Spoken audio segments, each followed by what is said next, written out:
Hello friends, welcome back. Last lecture में हम discuss कर रहे थे क्वार्टाइल डेविएशन। हमने डिस्कस किया क्वार्टाइल डेविएशन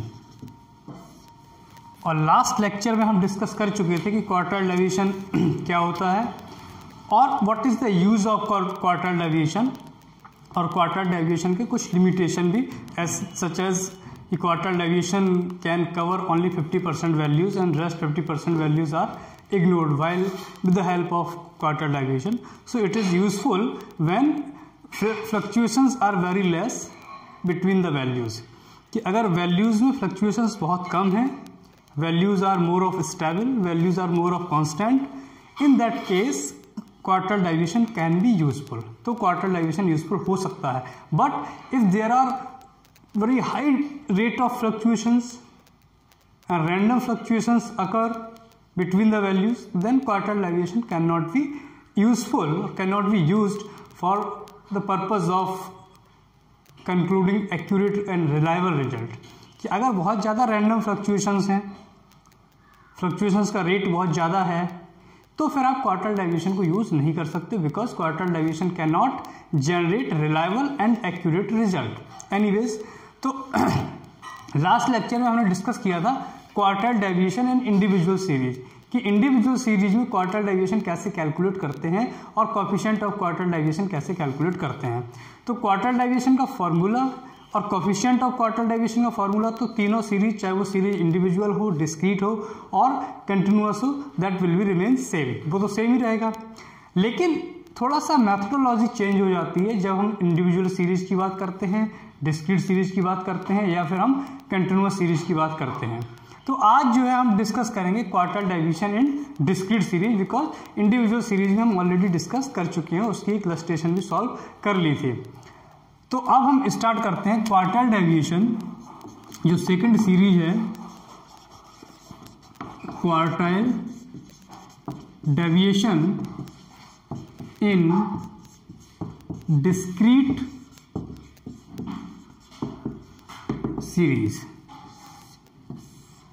डिस्क्रीट सीरीज में कैसे क्वार्टाइल डेविएशन कैलकुलेट करेंगे, तो एक इलस्ट्रेशन लेते हैं और उस इलस्ट्रेशन से हम सॉल्व करते हैं। तो इलस्ट्रेशन है एग्जाम्पल, इलस्ट्रेशन है कि find out the quartile deviation between the height of following students। कुछ स्टूडेंट्स की हाइट दी हुई है और उस हाइट का हमें क्वार्टाइल डेविएशन कैलकुलेट करना है और उसका कोएफिशिएंट ऑफ क्वार्टाइल डेविएशन भी कैलकुलेट करना है। तो पहले हम क्वार्टाइल डेविएशन कैलकुलेट करेंगे और उसके बाद हम coefficient of quartile deviation calculate करेंगे। डेटा लिख लेते हैं। डेटा क्या है, क्या कह रहा है, हाइट दी हुई है तो वेरिएबल हमारा क्या है, वेरिएबल है हाइट, तो ये तो हो गया x और ये दिए हुए नंबर ऑफ स्टूडेंट्स, ये उस वेरिएबल का वॉल्यूम है, तो ये हो गई फ्रीक्वेंसी।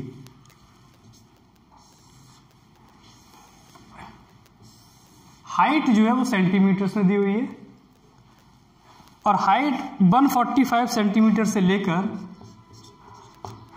146, 147, 148, 149, 150, 151, 152, 153 एंड 154, ये हाइट दी हुई है सेंटीमीटर्स में, right.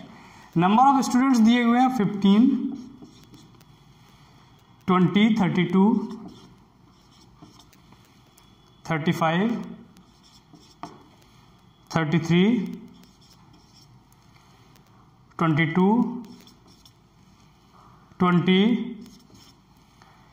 10, 8 and 4. These are the number of students. अब हमें इनका क्वार्टाइल डेविएशन निकालना है। हाइट दी हुई है सेंटीमीटर्स में और नंबर ऑफ स्टूडेंट दिया हुआ है, तो हमारा वेरिएबल क्या है, हाइट, तो हाइट को ही हम x मानेंगे, दैट इज द वैल्यू। और नंबर ऑफ स्टूडेंट क्या है, इस वेरिएबल का मैग्नीट्यूड की 140 सेंटीमीटर कितने स्टूडेंट्स की हाइट है 15 की, 146 कितने स्टूडेंट की हाइट है 20 की, एंड सो ऑन।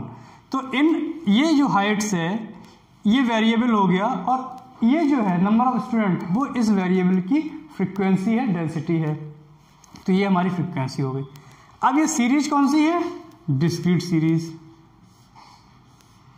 अब डिस्क्रीट सीरीज में क्या होता है और कंटिन्यूअस सीरीज में क्या होता है कि फ्रीक्वेंसी भी गिवन होती है। इंडिविजुअल सीरीज में फ्रीक्वेंसी गिवन नहीं होती है, तो उसको कैलकुलेट करने का और डिस्क्रीट और कंटिन्यूअस सीरीज को कैलकुलेट करने का थोड़ा सा मेथड डिफरेंट है। अब सबसे पहले काम हम क्या करते हैं, सबसे पहले हम फ्रीक्वेंसी का टोटल करते हैं। सबसे पहले हम फ्रीक्वेंसी का टोटल करेंगे और उस टोटल को बोलते हैं एन। एन क्या है, समेशन ऑफ फ्रीक्वेंसी। एन क्या है, एन है समेशन ऑफ फ्रीक्वेंसी। अब इसका टोटल कर लीजिए आप, तो 5, 7, 12, 15, 17 और 8 25, 25 और 4 19, 29 कैरी किया 2, तो 2 और 1 3, 2 5, 5 और 3 8, 11 14 16 18 19 199। ये हो गया पहला स्टेप, हमने फ्रीक्वेंसी का टोटल किया। दूसरा स्टेप कम्युलेटिव फ्रीक्वेंसी, जिसे हम बोलते हैं CF, cumulative frequency. Cumulative frequency कैसे निकालते हैं, पहले बता चुका हूँ मैं इंटरक्वार्टर रेंज में, फिर एक बार बता देता हूँ कि 15 के आगे 15 लिखिए, 20 के आगे 15 + 20 35 लिखिए, 32 के आगे 35 + 32 67 लिखिए, 35 के आगे 67 + 35 102 लिखिए, 33 के आगे 102 + 33 135 लिखिए, इसके आगे 155 लिखिए, 157 लिखिए, फिर 177, फिर 188 187 195 and 199।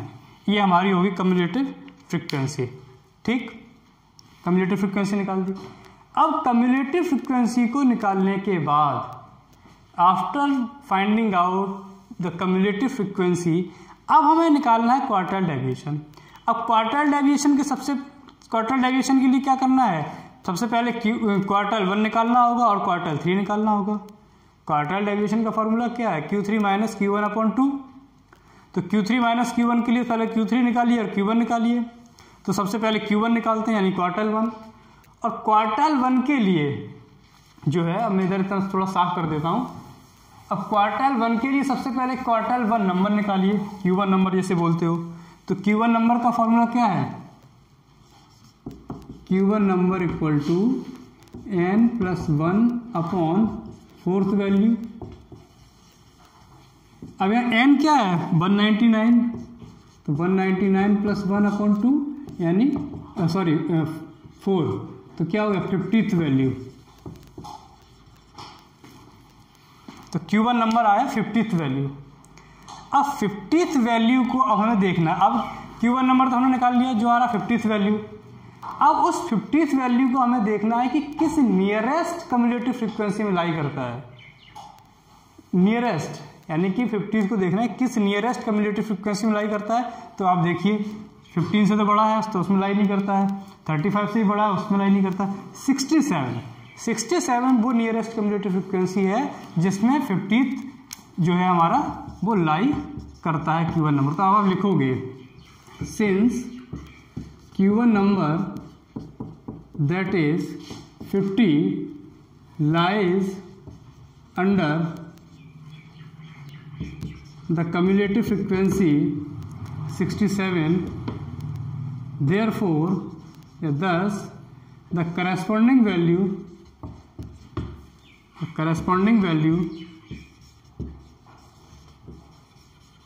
of 67 will be Q1, therefore Q1 will be 147 centimeter। ये हो गया। कैसे कि Q1 नंबर हमारा 50th वैल्यू आया, 50th वैल्यू किस नियरेस्ट कम्युलेटिव फ्रीक्वेंसी में 67 में, 67 की सामने वाली वैल्यू क्या है, करस्पॉन्डिंग वैल्यू, यानी 67 जो है किस वैल्यू की कम्युलेटिव फ्रीक्वेंसी है, 147 की। ठीक, तो हमारा Q1 हो गया कितना, 147। ये तो हमारा आ गया Q1 क्वार्टल 1। अब हमें Q3 निकालना है क्वार्टल 3। तो Q3 के लिए वही सबसे पहले Q3 नंबर निकालेंगे सबसे पहले क्या निकालेंगे, Q3 नंबर, और Q3 नंबर निकालने के बाद फिर आप क्वार्टल 3 निकालोगे। Q3 नंबर निकालने का फॉर्मूला, Q3 नंबर का फॉर्मूला यही होगा जैसे इस तरीके से, तो लिखिए Q3 number equal to 3 into n plus 1 upon fourth value, तो 3 into 199 plus 1 upon fourth value, तो ये आ जाएगी 150th वैल्यू, 150th वैल्यू। अब हमें सेम करना है, 150th वैल्यू किस नियरेस्ट कम्युलेटिव फ्रीक्वेंसी में आती है, 135 तक तो वो बड़ी है, 150 वैल्यू किस नियरेस्ट कम्युलेटिव फ्रीक्वेंसी में आती है, 135 से तो बड़ी है, वो आएगी 157 में इसमें, और 157 की करस्पॉन्डिंग वैल्यू क्या है, उसके सामने वाली वैल्यू यानी 149। तो 149 जो है हमारी, नहीं 149 नहीं 150, सॉरी 150 है उसके corresponding value.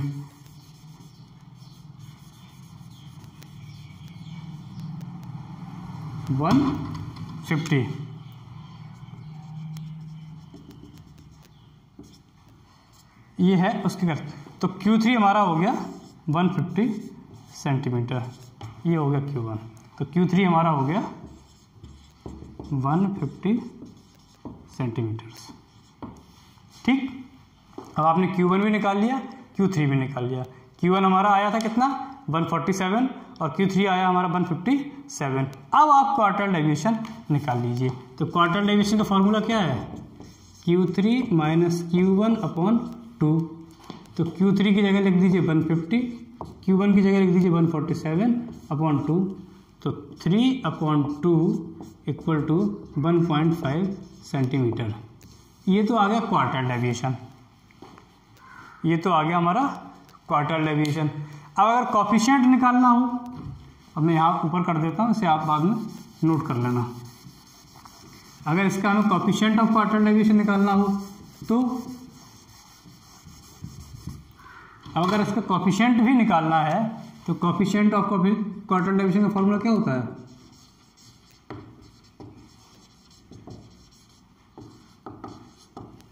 Q3 minus Q1 upon Q3 plus Q1, तो 150 माइनस 147 अपॉन 150 प्लस 147, यानी 3 अपॉन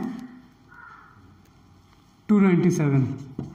अब इसको कर लेते हैं, 3 अपॉन 297 कितना आएगा,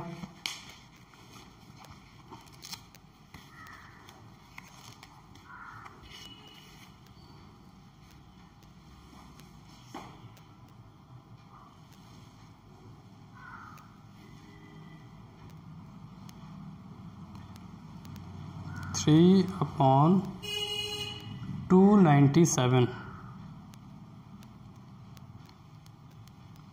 0.01,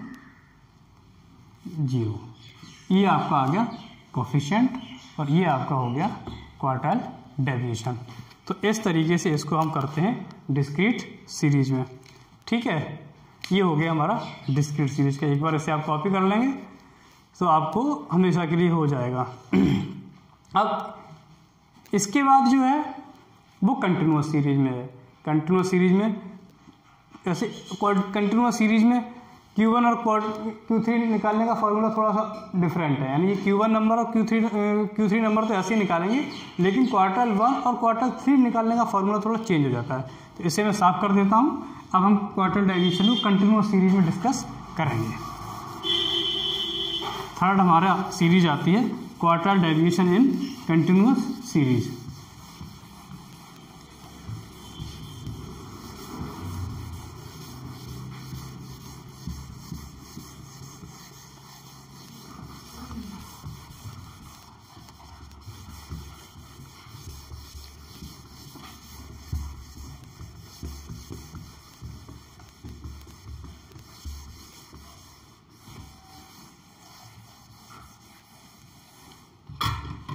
अब आप लिखिए यहाँ पर थर्ड सीरीज आपकी आती है, third and last, quartile deviation in continuous series. सीधा सीधा एक इलस्ट्रेशन करते हैं, उससे आप समझ जाओगे। एग्जाम्पल नोट करिए। ठीक, वैल्यू दी हुई है x और फ्रीक्वेंसी दी हुई है।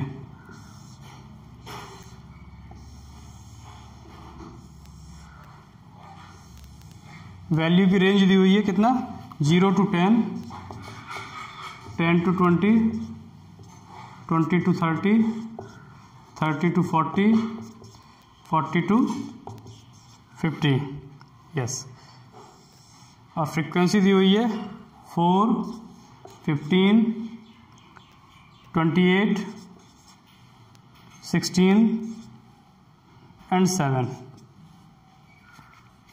ठीक, अब करते हैं इसको।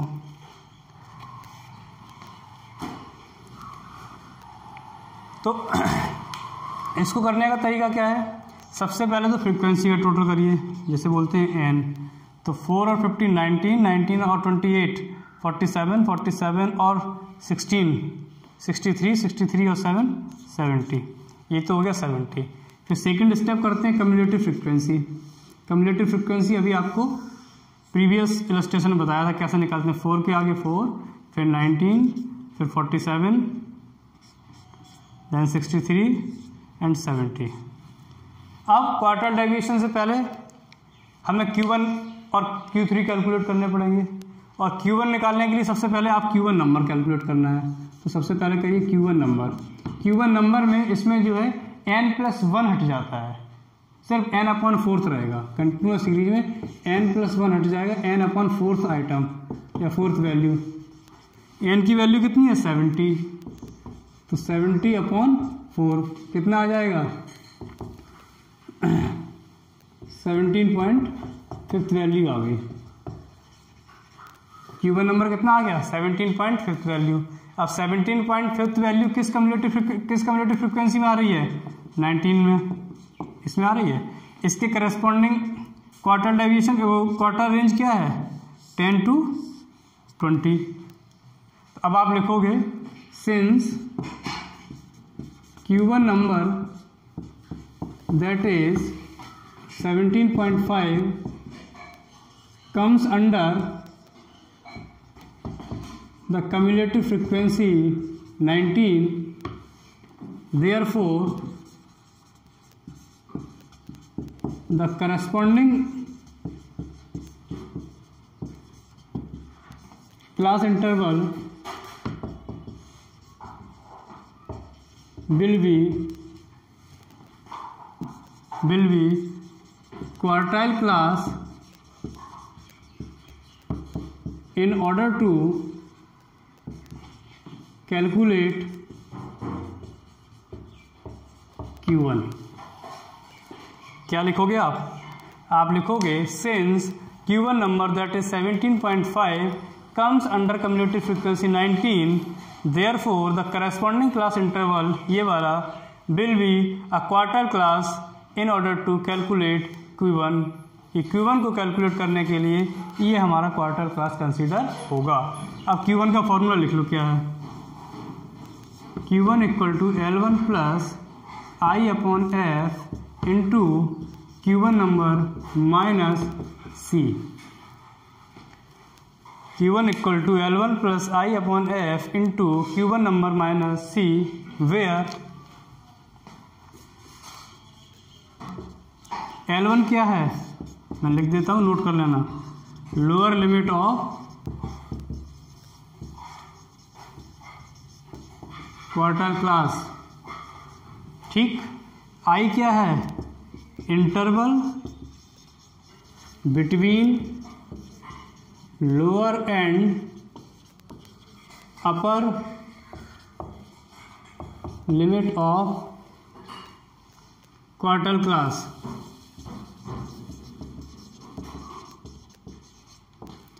F क्या है, frequency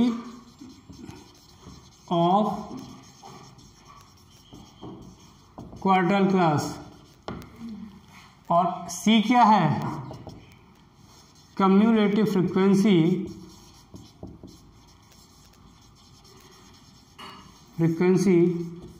preceding the quarter class.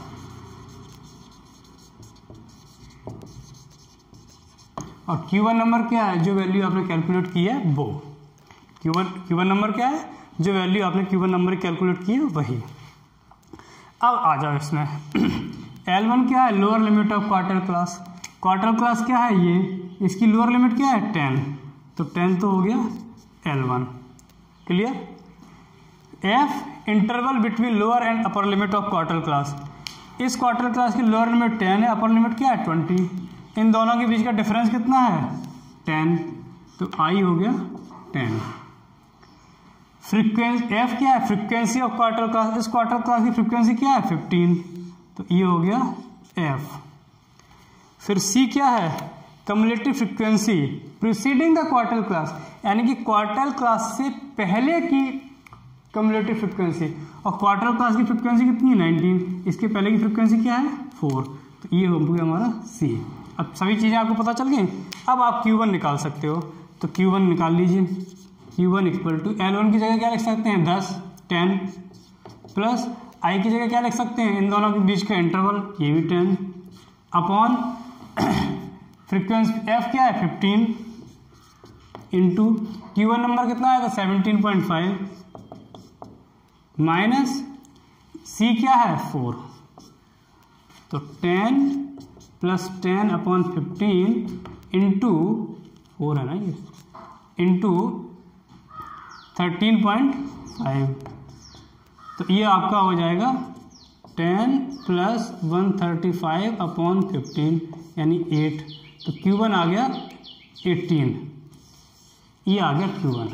तो क्वार्टर 1 कितना आ गया 18, क्वार्टर 1 हमने कैलकुलेट किया तो क्वार्टर 1 आ गया 18, ये क्वार्टर 1 की कैलकुलेशन है। अब ऐसे ही क्वार्टर 1 का क्लियर हो गया। अब ऐसे ही क्वार्टर थर्ड निकालेंगे, पहले Q3 नंबर, फिर इस ऐसी सेम फॉर्मूले में उसे प्लेस करेंगे, क्वार्टर थर्ड की वैल्यू निकालेंगे, और क्वार्टर थर्ड की वैल्यू निकालेंगे बाद क्वार्टर डेविएशन और कोफिशिएंट ऑफ क्वार्टर डेविएशन निकालेंगे। तो चलिए हम क्वार्टर थर्ड निकालते हैं, इसे साफ कर देते हैं।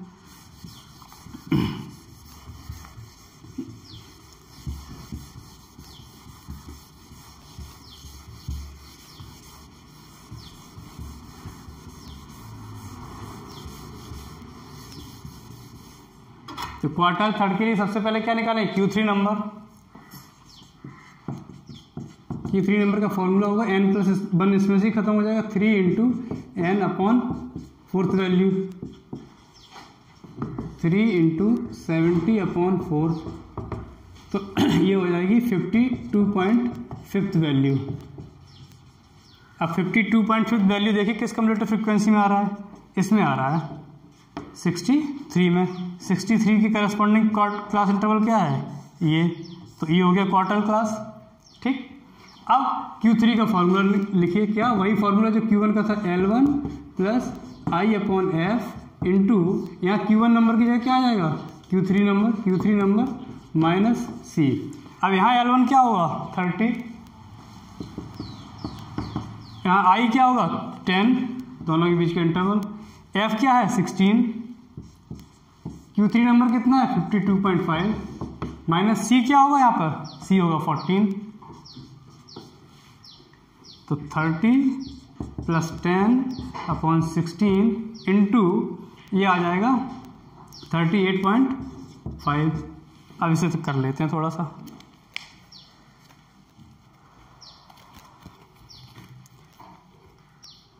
Ten upon 16 into 38.5,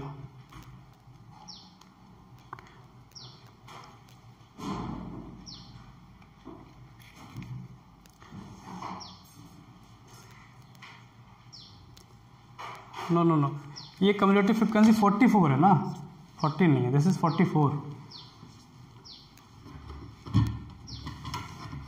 this is 40 4 19 और ये, और नो दिस इज 47, तो यहाँ पे 44 की जगह 47 आएगा ना, तो ये आ जाएगा कितना, अब करिए इसे 10 अपॉन 16 इंटू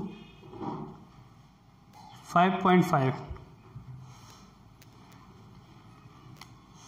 3.43, ठीक है। ये आप ऐसे लिख सकते हो 30 प्लस 10 अपॉन 16 इंटू 5.5, तो ये आपका आ जाएगा 30 प्लस ये सब कैंसिल हो जाएगा, ये हो जाएगा 3.44, तो 33.44 ये आपका आ गया Q3, ठीक है। अब निकाल लीजिए quarter deviation. Quarter deviation equal to Q3 minus Q1 upon 2, तो 33.44 माइनस 18 अपॉन 2, तो 15.44 अपॉन 2, तो 15.44 upon 2 equal to 15.44 upon 2 equal to